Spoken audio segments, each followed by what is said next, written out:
ನಮಸ್ಕಾರ ಸ್ನೇಹಿತರೆ, ಇಂದು ನಾವು ತಿಳಿದುಕೊಳ್ಳೋಣ ಸನಾತನ ಧರ್ಮದಲ್ಲಿ ದೇವತೆಗಳು ಮತ್ತು ಋಷಿಮುನಿಗಳು ಏಕೆ ಕೂದಲನ್ನು ಉದ್ದವಾಗಿ ಬೆಳೆಸುತ್ತಿದ್ದರು ಎಂಬುದನ್ನು ಈ ವಿಡಿಯೋದಲ್ಲಿ ತಿಳಿದುಕೊಳ್ಳೋಣ.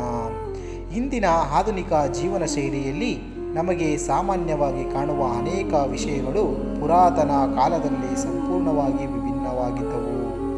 ಇಂತಹ ಒಂದು ಕುತೂಹಲಕಾರಿ ವಿಷಯವೇ ಕೂದಲು. ಇಂದು ನಾವು ಪುರುಷರಾಗಲಿ ಮಹಿಳೆಯಾಗಲಿ ಕೂದಲನ್ನು ನಮ್ಮ ಸೌಂದರ್ಯದ ಒಂದು ಭಾಗವೆಂದು ನೋಡುತ್ತೇವೆ. ಕೂದಲನ್ನು ಹೇಗೆ ಕತ್ತರಿಸಬೇಕು, ಯಾವ ರೀತಿಯ ಕೇಶವಿನ್ಯಾಸ ಮಾಡಬೇಕು, ಹೇಗೆ ಅಲಂಕರಿಸಬೇಕು ಎಂಬುದಕ್ಕೆ ಹೆಚ್ಚಿನ ಮಹತ್ವ ಕೊಡುತ್ತೇವೆ. ಆದರೆ ಪುರಾತನದ ಭಾರತದ ಚಿತ್ರಗಳನ್ನು, ದೇವಾಲಯಗಳು, ಶಿಲ್ಪಿಗಳು, ಪುರಾಣಗಳ ವರ್ಣನೆಗಳನ್ನು ಮತ್ತು ಋಷಿಮುನಿಗಳು ರೂಪವನ್ನು ನೋಡಿದಾಗ ಒಂದು ವಿಶೇಷ ಸಂಗತಿ ಗಮನಕ್ಕೆ ಬರುತ್ತದೆ. ಅನೇಕ ದೇವತೆಗಳು, ಋಷಿಗಳು, ಯೋಗಿಗಳು ಮತ್ತು ತಪಸ್ವಿಗಳು ಉದ್ದವಾದ ಕೂದಲು ಅಥವಾ ಜಟೆಯನ್ನು ಹೊಂದಿರುವಂತೆ ಕಾಣಿಸುತ್ತಾರೆ. ಹಾಗಾದರೆ ಪ್ರಶ್ನೆ ಏನೆಂದರೆ, ಪುರಾತನ ಕಾಲದ ಜನರು ಏಕೆ ಕೂದಲನ್ನು ಇಷ್ಟು ಉದ್ದವಾಗಿ ಬೆಳೆಸುತ್ತಿದ್ದರು? ದೇವತೆಗಳಿಗೆ ಜಟೆ ಅಥವಾ ಉದ್ದವಾದ ಕೇಶವನ್ನು ಏಕೆ ತೋರಿಸಲಾಗಿದೆ? ಋಷಿಮುನಿಗಳು ಕೂದಲನ್ನು ಕತ್ತರಿಸದೆ ಏಕೆ ಜಡೆಯನ್ನಾಗಿ ಮಾಡಿಕೊಳ್ಳುತ್ತಾರೆ? ಇದರ ಹಿಂದೆ ನಿಜವಾಗಿಯೂ ಯಾವುದಾದರೂ ಆಧ್ಯಾತ್ಮಿಕ ರಹಸ್ಯವಿದೆಯೇ, ಅಥವಾ ಇದು ಕೇವಲ ಪುರಾತನ ಕಾಲದ ಜೀವನ ಶೈಲಿಯ ಒಂದು ಭಾಗವೇ? ಈ ಪ್ರಶ್ನೆಗಳಿಗೆ ಉತ್ತರ ಹುಡುಕುವಾಗ ನಾವು ಒಂದು ವಿಷಯವನ್ನು ಮೊದಲು ಅರ್ಥ ಮಾಡಿಕೊಳ್ಳಬೇಕು. ಸನಾತನ ಧರ್ಮದ ಪ್ರತಿಯೊಂದು ಸಂಪ್ರದಾಯವನ್ನು ಒಂದೇ ಕಾರಣದಿಂದ ವಿವರಿಸಲು ಸಾಧ್ಯವಿಲ್ಲ. ಕೆಲವು ಆಚರಣೆಗಳು ಧಾರ್ಮಿಕವಾಗಿರಬಹುದು, ಕೆಲವು ಆಧ್ಯಾತ್ಮಿಕವಾಗಿರಬಹುದು, ಕೆಲವು ಸಾಮಾಜಿಕವಾಗಿರಬಹುದು ಮತ್ತು ಕೆಲವು ಸಂಪೂರ್ಣವಾಗಿ ಜೀವನ ಶೈಲಿಗೆ ಸಂಬಂಧಿಸಿಗಳಾಗಿರಬಹುದು. ಆದ್ದರಿಂದ ಉದ್ದ ಕೂದಲಿನ ವಿಷಯದಲ್ಲೂ ಪುರಾಣ, ಯೋಗ, ಪರಂಪರೆ, ತಪಸ್ಸಿನ ಸಂಪ್ರದಾಯ ಮತ್ತು ಪ್ರಾಚೀನ ಜೀವನ ಶೈಲಿ ಇವೆಲ್ಲವೂ ಒಟ್ಟಿಗೆ ನೋಡಬೇಕು. ಮೊದಲು ಭಗವಾನ್ ಶಿವನನ್ನು ನೆನಪಿಸಿಕೊಳ್ಳೋಣ. ಶಿವನ ರೂಪವನ್ನು ನಾವು ಕಲ್ಪಿಸಿಕೊಂಡಾಗ ತಕ್ಷಣ ನಮಗೆ ಮನಸ್ಸಿಗೆ ಬರುವುದು ಅವರ ಜಟಾಧಾರಿ ರೂಪ. ಶಿವನ ತಲೆಯ ಮೇಲೆ ಬಿಚ್ಚಿಕೊಂಡಿರುವ ಜಟೆಗಳು ಸನಾತನ ಧರ್ಮದಲ್ಲಿ ಅತ್ಯಂತ ಮಹತ್ವದ ಸಂಕೇತವಾಗಿದೆ. ಶಿವನನ್ನು ಜಟಾಧಾರಿ, ಜಟಾಜೂಟಧಾರಿ ಎಂದು ಕರೆಯಲಾಗುತ್ತದೆ. ಅವರ ಜಟೆಯಲ್ಲಿ ಗಂಗಾದೇವಿ ನೆಲೆಸಿರುವ ಕಥೆ ನಮಗೆಲ್ಲ ತಿಳಿದಿದೆ. ಭಗೀರಥನ ತಪಸ್ಸಿನಿಂದ ಗಂಗೆಯು ಭೂಮಿಗೆ ಇಳಿಯಬೇಕಾದಾಗ ಆಕೆಯ ವೇಗವನ್ನು ನೇರವಾಗಿ ಭೂಮಿಯಲು ಸಹಿಸಲು ಸಾಧ್ಯವಿಲ್ಲ ಎಂಬ ಕಾರಣದಿಂದ ಶಿವನು ತನ್ನ ಜಟೆಯಲ್ಲಿ ಗಂಗೆಯನ್ನು ಹಿಡಿದು ನಂತರ ನಿಧಾನವಾಗಿ ಭೂಮಿಗೆ ಹರಿಯುವಂತೆ ಮಾಡಿದನೆಂದು ಪುರಾಣಗಳು ವಿವರಿಸುತ್ತವೆ. ಈ ಕಥೆಯನ್ನು ಕೇವಲ ಒಂದು ಅದ್ಭುತ ಕಥೆಯಾಗಿ ನೋಡುವುದಕ್ಕಿಂತ ಅದರ ಒಳಾರ್ಥವನ್ನು ನೋಡಿದರೆ ಶಿವನ ಜಟೆ ನಿಯಂತ್ರಿತ ಶಕ್ತಿಯ ಸಂಕೇತವಾಗಿ ಕಾಣುತ್ತದೆ. ಆದರೆ ಅಪರೂಪವಾದ ಶಕ್ತಿ ನಮ್ಮೊಳಗೆ ಇದ್ದರೂ ಅದನ್ನು ನಿಯಂತ್ರಿಸುವ ಸಾಮರ್ಥ್ಯ ಬೇಕು. ನಿಯಂತ್ರಣವಿಲ್ಲದ ಶಕ್ತಿ ವಿನಾಶಕ್ಕೆ ಕಾರಣವಾಗಬಹುದು.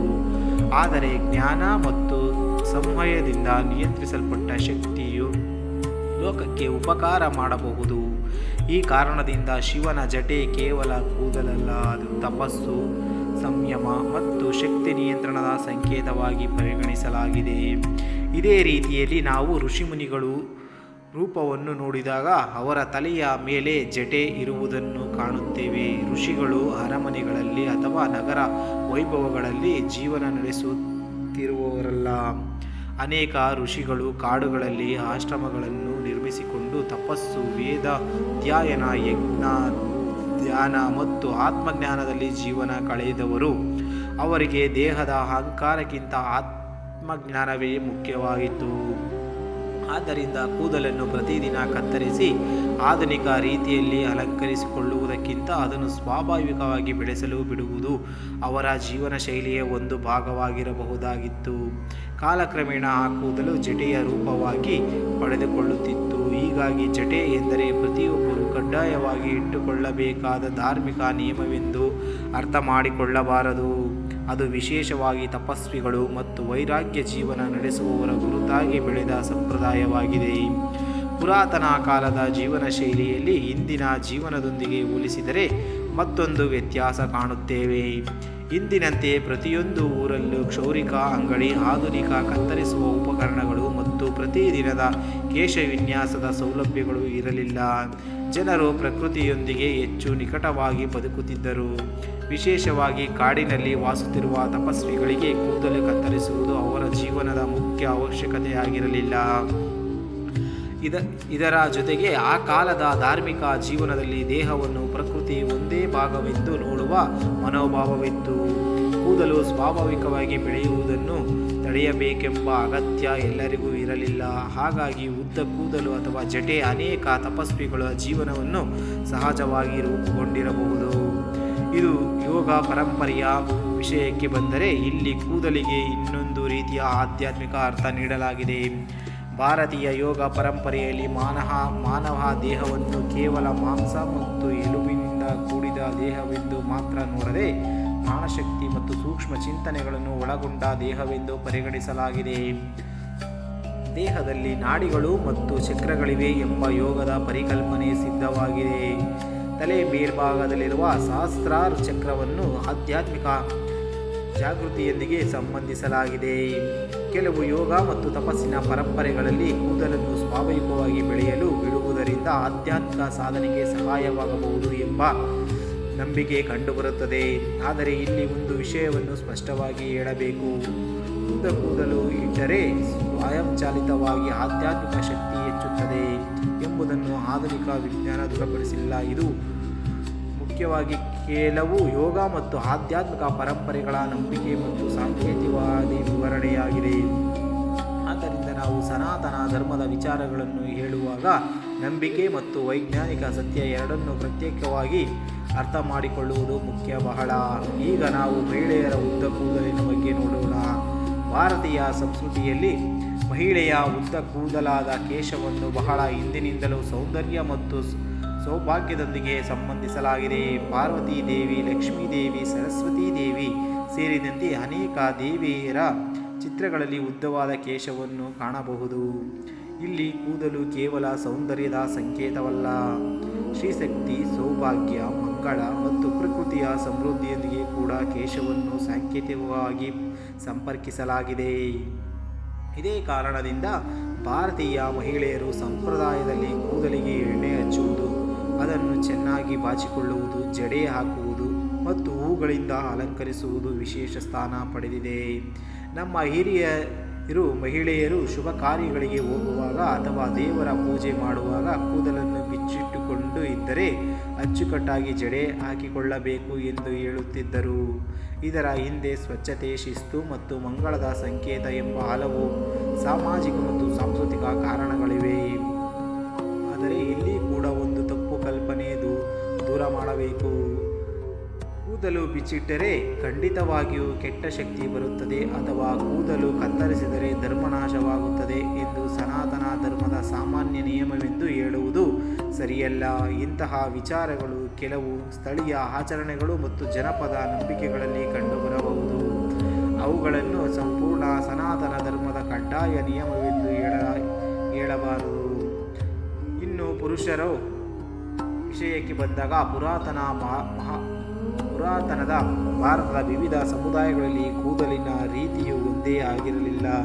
ಕೆಲವರು ಉದ್ದ ಕೂದಲು ಇಟ್ಟುಕೊಂಡಿದ್ದರು, ಕೆಲವರು ಜಟೆ ಇಟ್ಟು ಮಾಡಿಕೊಂಡಿದ್ದರು, ಕೆಲವರು ಶೀಶೆ ಇಟ್ಟುಕೊಂಡಿದ್ದರು, ಮತ್ತೆ ಕೆಲವರು ಬೇರೆ ರೀತಿಯ ಕೂದಲನ್ನು ನಿರ್ವಹಿಸುತ್ತಿದ್ದರು. ವಿಶೇಷವಾಗಿ ವೇದಾಧ್ಯಯನ ಮಾಡುವ ಬ್ರಹ್ಮಚಾರಿಗಳಲ್ಲಿ ಶೀಕೆಯ ಸಂಪ್ರದಾಯ ಕಂಡುಬರುತ್ತದೆ. ತಲೆಯ ಒಂದು ಭಾಗದಲ್ಲಿ ಕೂದಲನ್ನು ಉಳಿಸಿಕೊಂಡು ಉಳಿದ ಕೂದಲನ್ನು ಕತ್ತರಿಸುವ ರೀತಿಯ ಶೀಕೆ ಒಂದು ಧಾರ್ಮಿಕ ಮತ್ತು ಗುರು ಪರಂಪರೆಯ ಗುರುತಾಗಿತ್ತು. ಇದನ್ನು ಜ್ಞಾನ, ಸಂಸ್ಕಾರ ಮತ್ತು ವೇದಾಧ್ಯಯನದೊಂದಿಗೆ ಸಂಬಂಧಿಸಿ ನೋಡಲಾಗುತ್ತಿತ್ತು. ಇದರಿಂದ ನಮಗೆ ಒಂದು ಮುಖ್ಯವಾದ ವಿಷಯ ತಿಳಿಯುತ್ತದೆ. ಪುರಾತನ ಭಾರತದಲ್ಲಿ ಕೂದಲಿನ ಬಗ್ಗೆ ಒಂದೇ ಒಂದು ನಿಯಮ ಇರಲಿಲ್ಲ. ವ್ಯಕ್ತಿಯ ಜೀವನದ ಆಶ್ರಯ, ವೃತ್ತಿ, ಸಮುದಾಯ, ಧಾರ್ಮಿಕ ಪರಂಪರೆ ಅಥವಾ ವೈರಾಗ್ಯದ ಮಟ್ಟಕ್ಕೆ ಅನುಗುಣವಾಗಿ ಕೂದಲಿನ ರೀತಿಯಲ್ಲಿ ಬದಲಾಗುತ್ತಿತ್ತು. ಈಗ ಸಾಧುಗಳು ಮತ್ತು ಸನ್ಯಾಸಿಗಳ ಜಟೆಯ ಬಗ್ಗೆ ನೋಡೋಣ. ಇಂದಿಗೂ ನಾವು ಕೆಲವು ಸಾಧುಗಳು ಉದ್ದವಾಗಿ ಜಟೆಯನ್ನು ಹೊಂದಿರುವುದನ್ನು ನೋಡುತ್ತೇವೆ. ವಿಶೇಷವಾಗಿ ಕುಂಭಮೇಳದಂತಹ ಸಂದರ್ಭಗಳಲ್ಲಿ ನಾಗ ಸಾಧುಗಳು ಮತ್ತು ವಿವಿಧ ತಪಸ್ವಿ ಪರಂಪರೆಯ ಸಾಧುಗಳನ್ನು ನೋಡಿದಾಗ ಅವರ ಜಟೆ ಅವರ ರೂಪದ ಪ್ರಮುಖ ಭಾಗವಾಗಿರುವುದನ್ನು ಗೋಚರಿಸುತ್ತೇವೆ. ಇಲ್ಲಿ ಜಟೆ ಒಂದು ರೀತಿಯಲ್ಲಿ ಅವರ ವೈರಾಗ್ಯದ ಗುರುತು. ಆದರೆ ಸಾಮಾನ್ಯ ಲೋಕ ಜೀವನದ ಅಲಂಕಾರ, ಸೌಂದರ್ಯ ಮತ್ತು ಸಾಮಾಜಿಕ ಮಾನ್ಯತೆಗಳಿಂದ ತಪಸ್ಸು ಮತ್ತು ದೇವರ ಸಾಧನೆಗೆ ಹೆಚ್ಚಿನ ಮಹತ್ವ ನೀಡುವುದನ್ನು ಅದು ಸೂಚಿಸುತ್ತದೆ. ಒಬ್ಬ ಸಾಧು ಜಟೆಯನ್ನು ಇಟ್ಟುಕೊಂಡಿದ್ದಾನೆ ಎಂದರೆ ಅವನು ಕೇವಲ ಒಂದು ಕೂದಲನ್ನು ಬೆಳೆಸಿದ್ದಾನೆ ಎಂದು ಅರ್ಥವಲ್ಲ. ಅವನ ಜೀವನದ ಉದ್ದೇಶವೇ ಬದಲಾಗಿದೆ ಎಂಬುದನ್ನು ಜಟೆ ಸಂಕೇತವಾಗಿ ತೋರಿಸುತ್ತಿದ್ದಾನೆ. ಆದ್ದರಿಂದ ಸನಾತನ ಪರಂಪರೆಯಲ್ಲಿ ಜಟೆ ಒಂದು ರೀತಿಯ ವೈರಾಗ್ಯದ ಗುರುತಾಗಿ ಬೆಳೆದಿದೆ.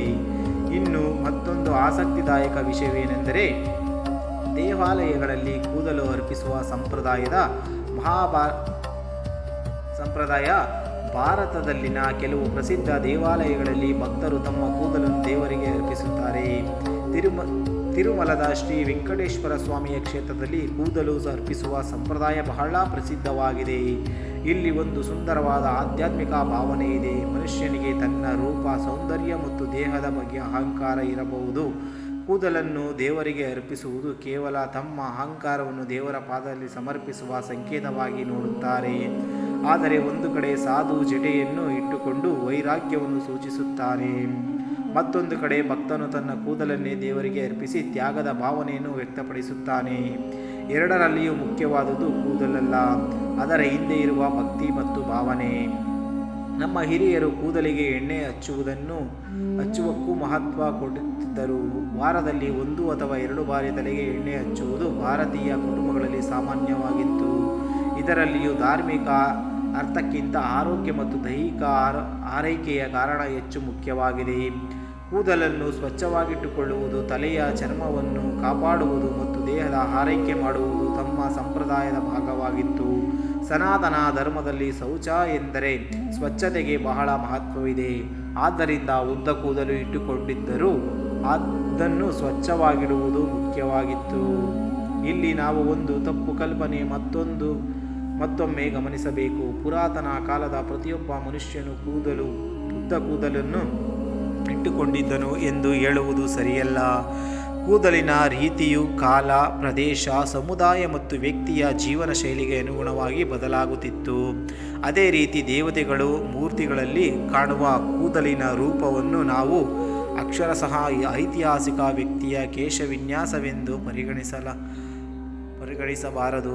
ದೇವಾಲಯದ ಶಿಲ್ಪ ಮತ್ತು ಪುರಾಣಗಳ ಚಿತ್ರಗಳಲ್ಲಿ ದೈವಿಕ ಗುಣಗಳನ್ನು ಸಂಕೇತವಾಗಿ ಮೂಲಕ ತೋರಿಸಲಾಗುತ್ತದೆ. ಶಿವನ ಜಟೆ ಎಂದರೆ ಕೇವಲ ಶಿವನ ಕೂದಲಿನ ಉದ್ದವಲ್ಲ, ಅದು ಅವರ ಯೋಗಶಕ್ತಿ ಮತ್ತು ತಪಸ್ಸಿನ ಸಂಕೇತ. ಕಾಳಿದೇವಿಯ ಮುಕ್ತ ಕೇಶಗಳು ಉಗ್ರಶಕ್ತಿ ಮತ್ತು ಬಂಧನರಹಿತ ಸ್ವರೂಪದ ಸಂಕೇತವಾಗಿ ಅರ್ಥೈಸಲಾಗುತ್ತದೆ. ದೇವಿಯರ ಉದ್ದವಾದ ಕೇಶವು ಸ್ತ್ರೀಶಕ್ತಿ ಮತ್ತು ಸೌಂದರ್ಯದ ಸಂಕೇತವಾಗಿರಬಹುದು. ಹೀಗಾಗಿ ದೇವತೆಗಳು ಕೂದಲನ್ನು ಅರ್ಥ ಮಾಡಿಕೊಳ್ಳುವಾಗ ನಾವು ಸಾಂಕೇತಿಕ ಶಾಸ್ತ್ರವನ್ನು ಅರ್ಥ ಮಾಡಿಕೊಳ್ಳಬೇಕು. ಇನ್ನು ಪುರಾತನ ಜನರು ಕೂದಲನ್ನು ಕತ್ತರಿಸದೇ ಇದ್ದರೆ ಅದರಿಂದ ವಿಶೇಷ ಶಕ್ತಿ ದೊರೆಯುತ್ತಿದೆ ಎಂಬ ಪ್ರಶ್ನೆ ಬರುತ್ತದೆ. ಕೆಲವು ಆಧ್ಯಾತ್ಮಿಕ ಪರಂಪರೆಗಳು ಹೌದು ಎಂದು ನಂಬುತ್ತವೆ. ಆದರೆ ಆಧುನಿಕ ವಿಜ್ಞಾನದ ದೃಷ್ಟಿಕೋನದಲ್ಲಿ ಕೂದಲು ಉದ್ದವಾಗಿರುವುದೇ ದೇಹದ ಹೆಚ್ಚುವರಿ ಆಧ್ಯಾತ್ಮಿಕ ಶಕ್ತಿಯನ್ನು ಉತ್ಪಾದಿಸುತ್ತದೆ ಎಂಬುದಾಗಿದೆ. ಆದ್ದರಿಂದ ನಾವು ಇದನ್ನು ನಂಬಿಕೆ ಮತ್ತು ಪರಂಪರೆಯ ಭಾಗವಾಗಿ ಗೌರವಿಸಬಹುದು, ಆದರೆ ಇದನ್ನು ವೈಜ್ಞಾನಿಕವಾಗಿ ಸತ್ಯವೆಂದು ಹೇಳಬಾರದು.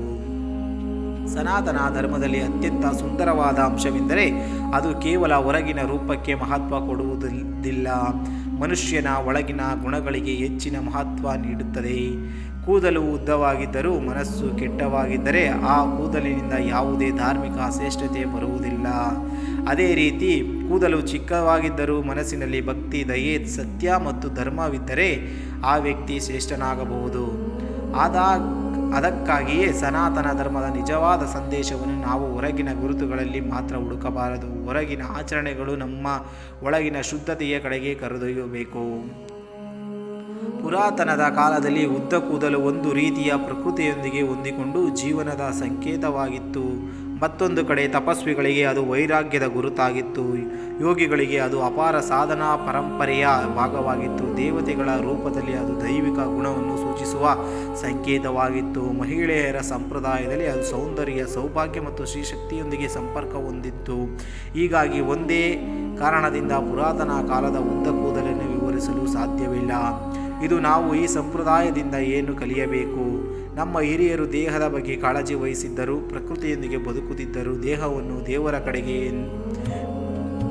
ಕೊಡುಗೆ ಎಂದು ಗೌರವಿಸುತ್ತಿದ್ದರು ಮತ್ತು ಆಧ್ಯಾತ್ಮಿಕ ಸಾಧನೆ, ಆತ್ಮ ಸಾಧನೆ ಮಹತ್ವವನ್ನು ನೀಡುತ್ತಿದ್ದರು. ನಾವು ಕೂಡ ಆ ಮೂಲಭೂತ ಮೌಲ್ಯಗಳನ್ನು ನಮ್ಮ ಜೀವನದಲ್ಲಿ ಅಳವಡಿಸಿಕೊಳ್ಳಬಹುದು. ಉದ್ದ ಕೂದಲು ಇಟ್ಟುಕೊಳ್ಳುವುದು ಧರ್ಮದ ಕಡ್ಡಾಯವಲ್ಲ. ಕೂದಲನ್ನು ಚಿಕ್ಕದಾಗಿ ಇಟ್ಟುಕೊಳ್ಳುವುದು ಅಧರ್ಮವೂ ಅಲ್ಲ. ಮುಖ್ಯವಾದದ್ದು ಸ್ವಚ್ಛತೆ, ಶಿಸ್ತು, ಭಕ್ತಿ, ಸತ್ಯ ಮತ್ತು ಸತ್ಕರ್ಮ. ಸ್ನೇಹಿತರೆ, ಕೊನೆಗೆ ಈ ಒಂದು ಸುಂದರವಾದ ವಿಚಾರವನ್ನು ನೆನಪಿಟ್ಟುಕೊಳ್ಳೋಣ. ಶಿವನ ಜಡೆಯನ್ನು ನೋಡಿದಾಗ ನಮಗೆ ಕೇವಲ ಉದ್ದ ಕೂದಲು ಕಾಣಬಾರದು.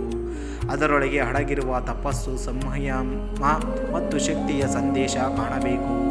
ಋಷಿಗಳ ಜಟೆಯನ್ನು ನೋಡಿದಾಗ ಕೇವಲ ಅವರ ರೂಪ ಕಾಣಬಾರದು, ಅವರ ಜ್ಞಾನ ಮತ್ತು ವೈರಾಗ್ಯ ನೆನಪಾಗಬೇಕು. ದೇವಿಯರ ಉದ್ದವಾದ ಕೇಶವನ್ನು ನೋಡಿದಾಗ ಕೇವಲ ಸೌಂದರ್ಯವಲ್ಲ, ಸ್ತ್ರೀಶಕ್ತಿಯ ಮಹತ್ವವು ನೆನಪಾಗಬೇಕು. ಅಂತಿಮವಾಗಿ ಹೇಳುವುದಾದರೆ, ಪುರಾತನ ಕಾಲದಲ್ಲಿ ಉದ್ದ ಕೂದಲು ಬೆಳೆಸುವುದಕ್ಕೆ ಜೀವನ ಶೈಲಿ, ವೈರಾಗ್ಯ, ತಪಸ್ಸು, ಸಂಪ್ರದಾಯ, ಸೌಂದರ್ಯ ಮತ್ತು ಆಧ್ಯಾತ್ಮಿಕ ಸಂಕೇತ ಇವೆಲ್ಲವೂ ಕಾರಣಗಳಾಗಿದ್ದವು. ದೇವತೆಗಳ ಉದ್ದ ಕೂದಲು ಮುಖ್ಯವಾಗಿ ಅವರ ದೈವಿಕ ಗುಣಗಳನ್ನು ಸಂಕೇತಿಸುತ್ತವೆ. ಋಷಿ ಮತ್ತು ಸಾಧು ಜಟೆ ಅವರ ತಪಸ್ಸು ಮತ್ತು ವೈರಾಗ್ಯವನ್ನು ಸೂಚಿಸುತ್ತದೆ. ಸಾಮಾನ್ಯ ಜನರ ಉದ್ದ ಕೂದಲು ಇರುವುದು ಕಾಲ ಮತ್ತು ಸಂಸ್ಕೃತಿಯ ಜೀವನ ಶೈಲಿಯ ಭಾಗವಾಗಿರಬಹುದು. ಆದರೆ ಈ ಸನಾತನ ಧರ್ಮದ ನಿಜವಾದ ಶಕ್ತಿ ಕೂದಲಿನ ಉದ್ದದಲ್ಲಿ ಅಲ್ಲ, ಅದು ನಮ್ಮ ಆಚಾರ ವಿಚಾರದ ಭಕ್ತಿಯಲ್ಲಿ ಮತ್ತು ಸತ್ಯ ಮತ್ತು ಧರ್ಮಾಚರಣೆಯಲ್ಲಿದೆ. ನಿಮಗೆ ಈ ಮಾಹಿತಿ ಇಷ್ಟವಾಗಿದ್ದರೆ ನಮ್ಮ ಚಾನಲನ್ನು ಸಬ್ಸ್ಕ್ರೈಬ್ ಮಾಡಿಕೊಳ್ಳಿ ಮತ್ತು ಸ್ನೇಹಿತರೊಂದಿಗೆ ಹಂಚಿಕೊಳ್ಳಿ.